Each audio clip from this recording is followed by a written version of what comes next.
Hello student, कैसी पढ़ाई चल रही है। आज क्लास 9th का फिजिक्स होगा जिसमें हम लोग पढ़ेंगे gravitation. Class 9th gravitation chapter चल रहा है। आज का टॉप लेक्चर सेकंड और टॉपिक का नाम होगा Kepler's law of planetary motion.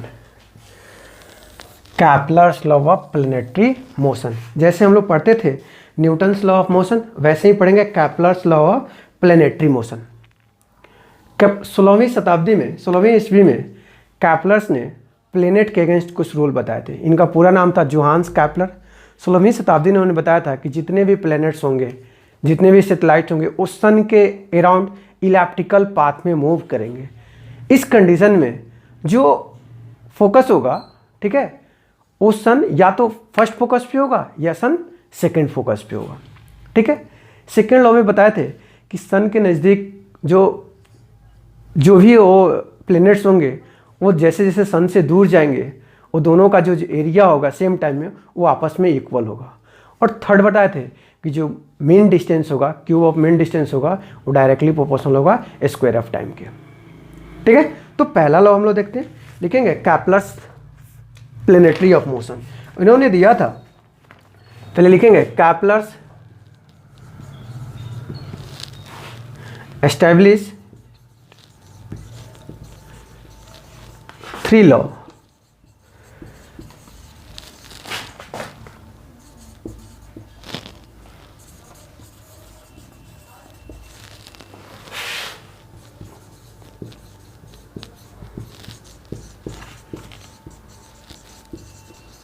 planets are called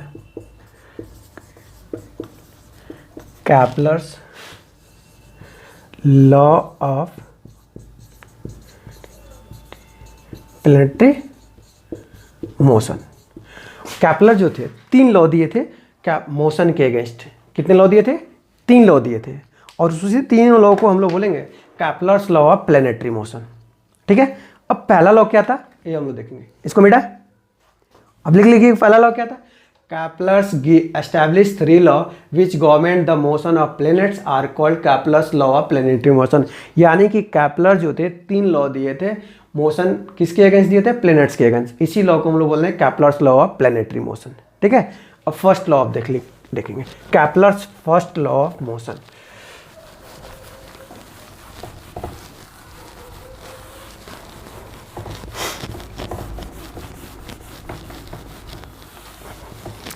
Kepler's first law of motion।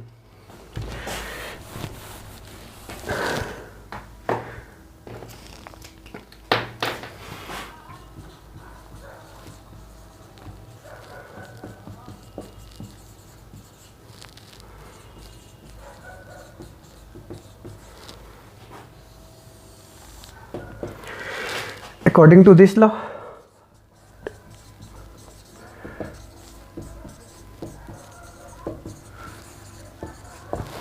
according to this law,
पहला लॉ क्या था कि जितने भी सन होंगे उस सन के अराउंड रिवॉल्व करेंगे इलेप्टिकल पाथ में with the sun situated any one of the foci of the ellipse.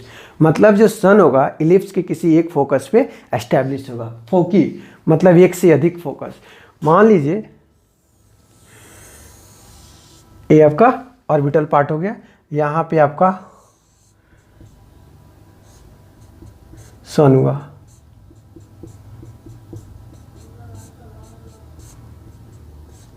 ठीक है। इसको F1 कर ले रहे हैं, ये कोई ज़रूरत नहीं है, और ये दूसरा हो जाएगा F2 हो जाएगा। तो जितने भी प्लैनेट्स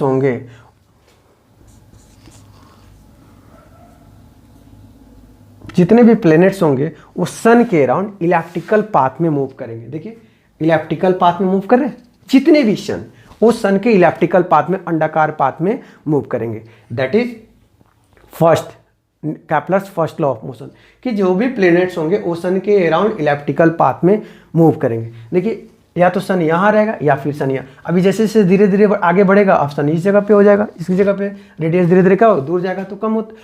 जैसे जैसे सन दूर जाएगा, प्लैनेट दूर जाएगा, वो क्या हो जाएगा, सन से दूर जाते जाएगा तो रेडियस छोटा होते जाएगा। ऐसे ही जैसे जैसे नज़दीक आते जाएगा वो क्या हो जाएगा, बड़ा होते जाएगा। तो पहला लॉ था कि जितने भी सन होंगे, जितने भी प्लैनेट्स होंगे वो सन के अराउंड इलेप्टिकल पाथ में मूव करेंगे। कोई प्रॉब्लम? इसको लिखिए, ठीक है। अगला देखते हैं Kepler's second law of motion.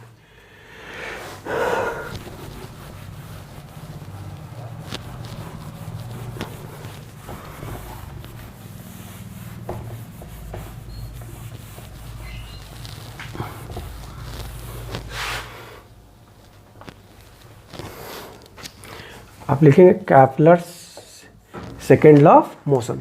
According to this law, in the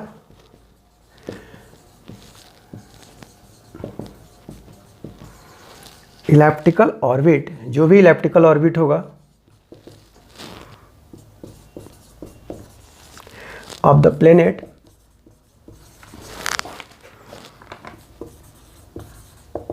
the line joining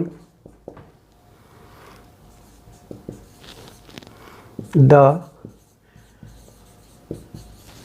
center of the planet to the center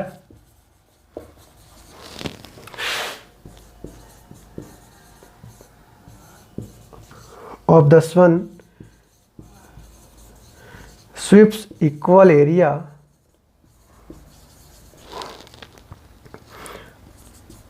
in equal interval of time। पहला लॉ। दूसरा लॉ है कि ये लॉ कहता है कि जो भी इलेप्टिकल ऑर्बिट होगा प्लेनेट का, ठीक है, वो सेंटर से ज्वाइनिंग होगा सन का, और जैसे जैसे वो प्लेनेट दूर जाएगा उस कंडीशन में लाइन ज्वाइनिंग होगा, वो आपस में इक्वल होगा। मान लीजिए ये आपका पहला हुआ, सन यहाँ पे हुआ,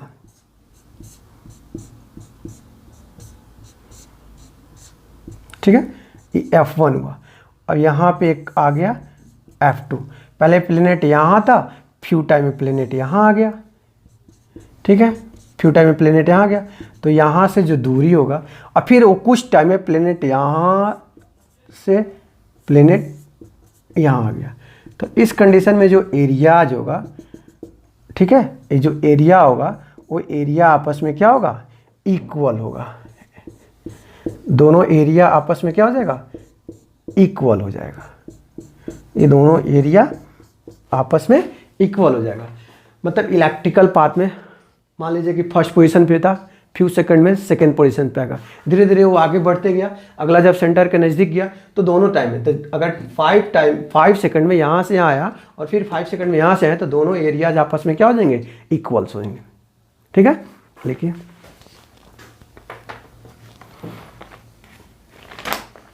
ठीक है। अब तीसरा लॉ देखते हैं बेटा, अब लिखेंगे third law, Kepler's third law, Kepler's third law.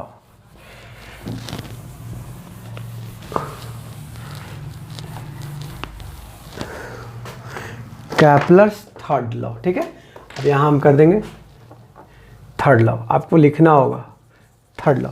According to this law the square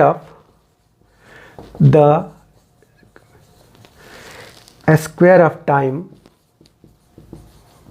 period of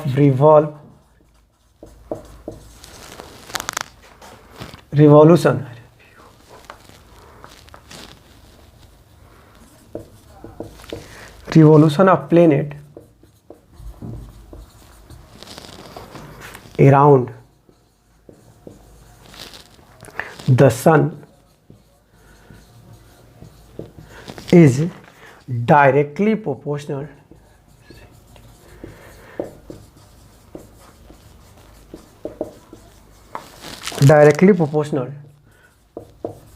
to the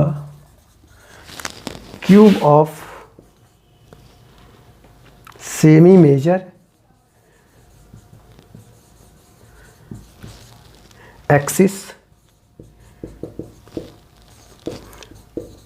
of the elliptical orbit। मतलब कह रहा है स्क्वायर ऑफ टाइम, अगर यहाँ let T for time period और आर फॉर मीन डिस्टेंस, तो जो कह रहा है कि स्क्वायर ऑफ टाइम होगा वो डायरेक्टली प्रोपोर्शनल होगा आर क्यू के। जो स्क्वायर ऑफ टाइम होगा वो डायरेक्टली प्रोपोर्शनल होगा आर क्यू के, ठीक है। कह रहा है कि the square of time period of revolution of planet around the sun is directly proportional, मतलब कि टाइम बढ़ेगा तो रेडियस भी बढ़ेगा, टाइम घटेगा तो रेडियस भी घटेगा। Planet is directly proportional to the cube of semi major axis. अब इसको जब सॉल्व करेंगे तो T square is equal to K R cube, here K is equal to proportional constant,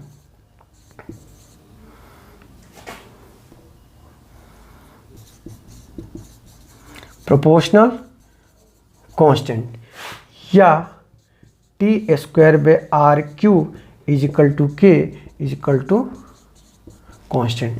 और इस फार्मूला का हम लोग आगे इन्वर्स स्क्वायर रूल में यूज करेंगे कि T square is equal to R cube. वो कैसे हुआ, R cube is equal to constant, constant का वैल्यू 1 होता है, यहाँ पे 1 लेंगे खत्म हो जाएगा, ठीक है। फिर से एक बार तो समझेंगे दोनों रूल कि टाइम पीरियड होगा वो डायरेक्टली प्रोपोर्शनल होगा क्यूब ऑफ मीन डिस्टेंस के। पहला लॉ कहता है कि जो भी प्लैनेट्स होंगे सन के अराउंड इलेप्टिकल ऑर्बिट में घूमेंगे, इलेप्टिकल पाथ में घूमेंगे, उस कंडीशन में जो सन होगा किसी एक जगह फोकस करेगा। दूसरा, जो एरियाज होगा वो दोनों आपस में क्या हो जाएगा, इक्वल होगा। लाइन ज्वाइनिंग का जो एरिया होगा इक्वल होगा, जैसे जैसे सेंटर सन के पास जो नज़दीक रहेगा उस समय का कंडीशन, और जैसे जैसे सन से दूर जाएगा उस कंडीशन, दोनों आपस में एरिया क्या हो जाएगा, लाइन ज्वाइन करेंगे तो इक्वल होगा। और तीसरा जो कह रहा है कि स्क्वायर ऑफ टाइम होगा वो डायरेक्टली प्रोपोर्शनल होगा क्यूब ऑफ मीन डिस्टेंस। कोई दिक्कत? अगला जो क्लास होगा हम लोग का, अगला क्लास में हम लोग पढ़ेंगे इन्वर्स स्क्वायर रूल, ठीक है। Thank you.